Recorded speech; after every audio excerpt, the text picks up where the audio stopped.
Viral momen Ahmad Dhani keciduk makan kulineran kaki lima di pinggir jalan Surabaya. Beredar video yang memperlihatkan momen musisi Dewa 19 Ahmad Dhani makan di pinggir jalan viral di media sosial.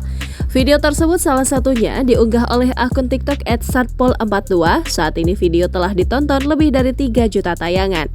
Dalam video tersebut, suami Mulan Jameela itu tampak mengenakan kaos t-shirt berwarna hitam, celana jeans hitam, dan sepatu kulit dengan warna senada.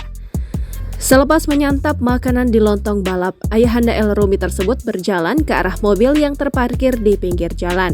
Berdasarkan keterangan yang diperoleh, Ahmad Dhani melipir ke warung kaki lima diduga adalah lontong balap yang terletak di Surabaya. Sontak saja, unggahan tersebut mengundang berbagai komentar warganet. Walau dikenal sebagai orang yang sangat sombong sebab kerap melontarkan kata-kata yang selalu memuji dirinya sendiri, kendati demikian, Ahmad Dhani memiliki sikap yang sangat sopan.